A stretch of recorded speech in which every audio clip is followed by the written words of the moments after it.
বাঁধাকপিটা একটা গরু খাইছে। Hello, welcome back to my channel. তো আজকে কোথায় যাই সেটাই তোমাদের সাথে শেয়ার করব। তো চলো, আগের থেকে বলে দিই, ব্যাকগ্রাউন্ডে যদি তোমরা কোনো নয়েজ শুনতে পাও তার জন্য সরি। তো ওটা স্কিপ করে আমার কথাগুলো শুনে তো ভিডিওটা চলো শুরু করা যাক। আমরা বেরিয়ে পড়েছিলাম বাড়ির থেকে, তারপর আমরা একটু চম্পাশরী মোড় পার করে এক জায়গায় বসেছিলাম, প্রথম কিছু কোল্ড ড্রিঙ্কস খেলো তার জন্যে। তারপরে আমরা আবার রওনা দিয়ে দিয়েছি যেখানে আমরা যাব সেই জায়গাটার জন্য।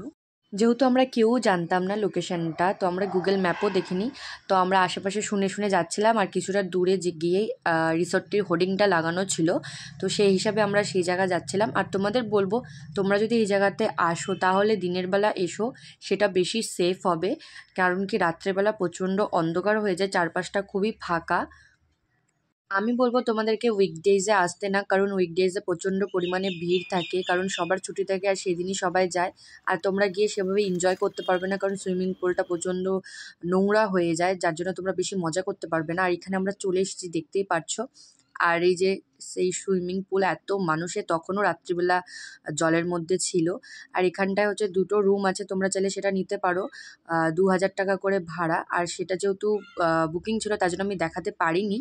আর এই সেই রেস্টুরেন্টগুলো, ছোট ছোট বসার জায়গা তোমরা পেয়ে যাবে এখানে খাওয়ার জন্য, কিন্তু আমরা সেখানে খাইনি, আমরা চলে এসেছিলাম। তাই জন্য আমি তোমাদের সাথে মেনু কার্ড শেয়ার করতে পারিনি। আমি তোমাদের বলবো, যদি তোমরা এখানে যাও দিনের বেলা যেও, রাতের বেলা যেও না। অতটা চারিপাশটা খুব অন্ধকার থাকে, যেহেতু একদমই অফ দিকে পড়ে যায়। তো আমরা সেখান থেকে চলে এসেছিলাম, আমার একটা ভালো লাগছিল না তার জন্য। তারপরে এখানে এসে আমরা উড অ্যাপেলে চলে এসেছি খাওয়া দাওয়া করবো দেখে। আমি এর আগে উড অ্যাপেলে কখনো আসিনি, তো তাই আমি ভাবলাম তোমাদের সাথে আমি এই ভিডিওটা শেয়ার করি। এখানে মেনু কার্ডের সব কিছু প্রাইস ডিটেলস আমি দিয়ে দিয়েছি, তোমরা সব কিছু এই ভিডিওতে দেখতে পারবে। ভিডিওটা স্কিপ না করে তোমরা পুরোটা দেখতে থাকো, আশা করি তোমাদের ভিডিওটা খুবই ভালো লাগবে। দি তাকাও দেখি দিদি, এই ভিডিওটা আমরা এখানে মেনু ডিসাইড করছিলাম যে আমরা কি কি অর্ডার দিব। তো অনেক ভাবনা চিন্তা করার পর আমরা দিয়েছি যেগুলো অর্ডার, সেগুলো পরে দেখাবো। আর তার আগে তোমরা দেখে নাও এই মেনু কার্ডগুলো, যেখানটায় সব প্রাইস ডিটেলস দেওয়া আছে। তোমাদের যে ইচ্ছা তোমরা অর্ডার দিতে পারো, আগে থেকে দেখে নিতে পারো তোমাদের সুবিধার জন্য।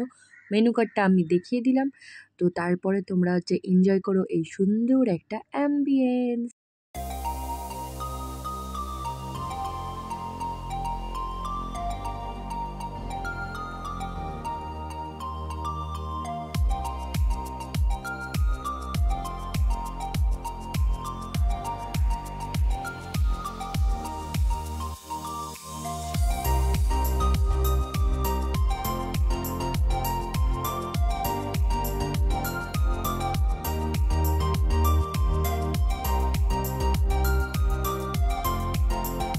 ফার্স্ট অর্ডার দিয়েছিলাম হচ্ছে মশলা কোক প্রীতম আর দিদির জন্য, আর দাদা দিয়েছিল বাটারস্কচের শেকটা, আর আমি তো নেইনি কিছু।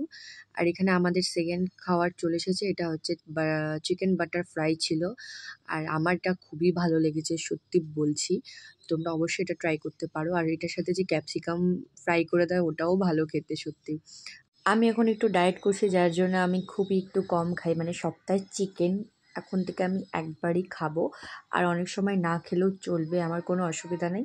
তোমরা ভিডিওটা স্কিপ করো না, তোমরা ভিডিওটা দেখতে থাকো, আশা করি তোমাদের ভিডিওটা ভালো লাগবে। তো এখানে সবারই আমি জিজ্ঞেস করছিলাম তাদের কীরকম লাগলো, তারাও বলছিল সত্যি খুবই ভালো খেতে। আর দাদার হাতে দেখলে তো সেই ক্যাপসিকামটাই ছিল। তো এখানে আমরা খেয়ে নিই, তারপরে আবার ফিরে আসছি।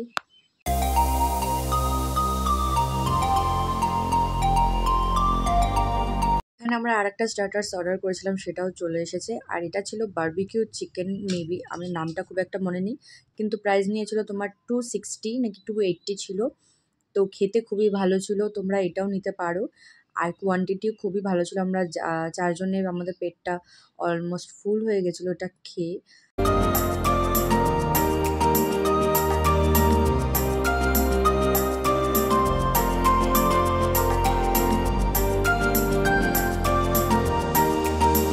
গাছ ছিল যে একটা কিচ্ছু রাখেন নেই, বাঁধাকপি ছিল, গাজর ছিল, এগুলা কিচ্ছু নাই। এই যে বাঁধাকপিটা একটা গরু খাইছে।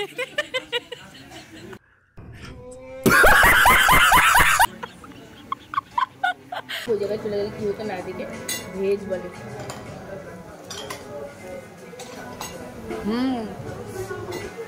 এখানে দিদি মোমো আর চাউমিন অর্ডার দিয়েছিল, কিন্তু এটা টেস্ট দিদি বললো যে ভালোই ছিল, আমি খাইনি। আর এখানে দেখতে পাচ্ছ খাবারগুলো সত্যি খুবই ভালো ছিল, যার জন্যে আমরা একদম ভালো মতন খেয়েছি। আমার তো দু টুকরো খেয়েছি, তাতেই আমার পেট ভরে গেছে, যেহেতু এখন আমি অত খাবারটা খাই না, মেনটেন করছি তাই জন্যে।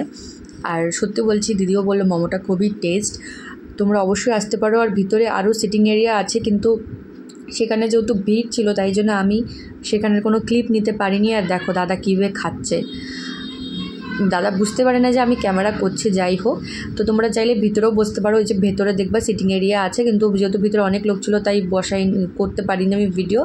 আর এখানে আমি প্রীতমকে জিজ্ঞেস করছিলাম ওর কীরকম লাগলো, ওরও ভালো লেগেছে। তো ভিডিওটা যদি ভালো লাগে জানো কী করতে হবে, লাইক করতে হবে, কমেন্ট করতে হবে, শেয়ার করতে হবে, সাবস্ক্রাইব করতে হবে আমার চ্যানেলটা। তো দেখা হচ্ছে পরে ব্লগে, টাটা। যে আমি যে একটুখানি ব্লগ বানাই।